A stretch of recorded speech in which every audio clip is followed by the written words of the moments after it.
Vous parlez d'effets secondaires, je crois qu'Olivier Passeray a même dit effets pervers, et on sait qu'ils existent aussi parfois dans ce système. Donc l'évaluation est certainement très importante. Solidarité, innovation aussi, avez-vous dit, Olivier Passeray. Autre réaction peut-être à ces propositions, Claire Romet. Mais donc peut-être sur Ou l'innovation. d'autres propositions d'ailleurs, hein, ce ne sont pas les seules. Non, sur l'innovation, donc effectivement, à part le modèle anglais qui est le plus innovant et donc qui change de direction tous les 10 ans, il y a beaucoup d'innovations et pas seulement en fait. Donc vous avez parlé des innovations en particulier pour réussir à avoir un financement qui reste un financement à un coût tout à fait acceptable et qui puisse permettre justement de produire la production. Les innovations qu'on voit dans les autres pays européens sont effectivement des innovations dans ce domaine, d'essayer de faire en sorte de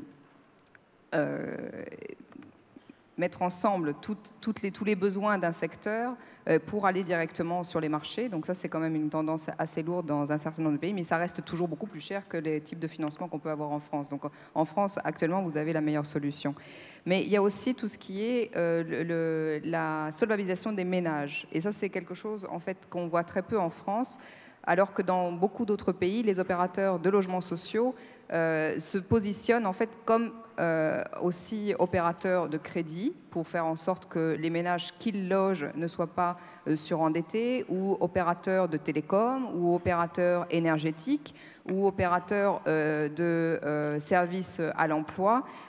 Comme vraiment un moyen, il faut solvabiliser les ménages qui sont chez nous, puisqu'on voit qu'il y a une paupérisation très grande. Donc ça peut paraître anecdotique, c'est-à-dire que ce n'est pas dans le modèle économique, c'est pas le fondement. Mais la solvabilisation des ménages, c'est quand même un domaine qui est peut-être sous-exploité en France.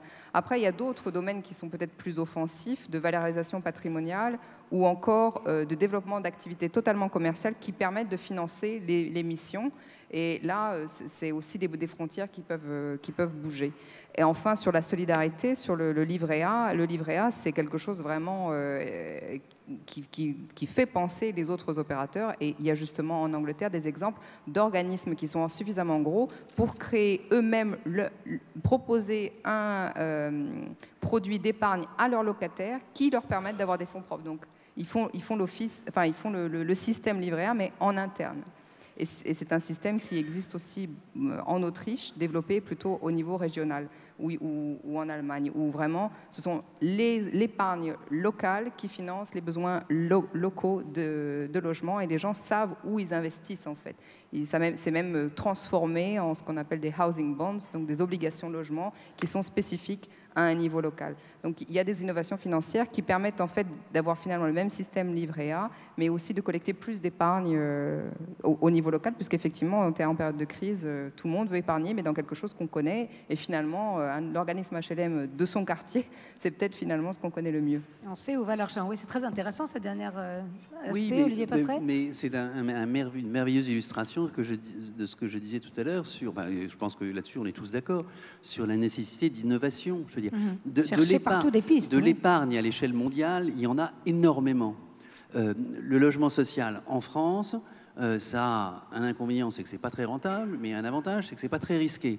Dans la réallocation, je rappelle juste un chiffre, le PNB mondial, c'est 50 000 milliards de dollars. L'ensemble des marchés dérivés, c'est 500 000 milliards de dollars. C'est 10 fois le PNB mondial. Donc, la capacité d'investissement des assureurs à l'échelle mondiale, c'est à peu près le PNB mondial. Donc, il y a beaucoup d'argent. Il faut simplement le dériver, parfois avec des organisations au niveau local, parfois avec l'appel des capitaux extérieurs. Juste deux remarques. Un, les investisseurs à long terme. Toute la réglementation depuis 10 ans pénalise les investisseurs à long terme. Je parlais de Bâle 3, mais on pourrait parler de Solvency 2 pour les assureurs. Enfin, c'est des règles totalement folles. C'est là où il y a une complémentarité, vous disiez, entre PME et logement social, mais entre logement social et banque, et même entre banque et caisse de dépôt. Vous voyez jusqu'où je vais. Parce que là-dessus, il faut se bagarrer contre des règles qui sont totalement inadaptées. Et un dernier mot sur la taxation de ceux qui ont pris un stand, c'était simplement pour les habituer à l'augmentation de 3,5% par rapport à l'année prochaine. Non, je plaisante. Mais c'était pour reprendre l'exemple grec. Parce que l'exemple grec, de ce point de vue-là, est extraordinairement révélateur. Si on s'en sort, et je pense qu'il y a 100 chances sur 100 qu'on s'en sorte, c'est parce que tout le monde a fait un pas en avant. Tous les partenaires de la Grèce. Et franchement, la Grèce, c'est quand même, on n'a pas envie d'être partenaire avec eux qui ont triché pendant 10 ans. Mais c'est notre intérêt. Donc les Allemands ont fait des avancées, les Français ont fait des avancées, la Commission européenne, même elle, a fait des avancées, la Banque centrale européenne a fait des avancées considérables. Et c'est donc en se prenant tous par la main, sans être bisounours, qu'on a progressé. Donc il faut que tout le monde participe, encore une fois, à l'augmentation massive de la production de logements sociaux. Plusieurs réactions à ce que vous venez de dire. Je crois que Claire Roumet, enfin tous ceux qui le souhaitent, Claire. Juste sur la taxation sur les transactions financières, tout le monde la veut, parce que maintenant qu'elle va peut-être exister, et normalement, la Commission européenne doit mettre une proposition sur la table pour que ce soit la taxation sur les transactions financières en Europe qui finance le budget européen, dont le FEDER et dont la PAC. Donc, elle ne pourra pas tout financer.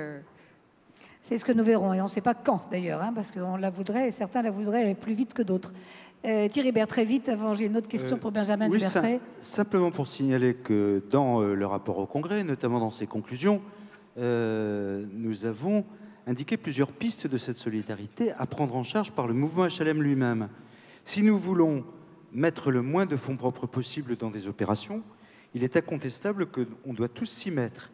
Donc il faut qu'on essaye de renforcer la structure financière et donc l'autofinancement, ça implique des économies sur les coûts de gestion. Il faut qu'on fasse bloc pour essayer de faire baisser les coûts de construction. Et c'est bien la raison d'ailleurs pour laquelle, même au niveau de l'USH, nous allons renforcer l'équipe chargée de discuter avec les industriels du BTP pour essayer de faire baisser les coûts de construction. Il faut que l'État nous entende aussi sur l'accumulation des normes, parce que l'accumulation des normes est également quelque chose de très important pour expliquer le surcoût.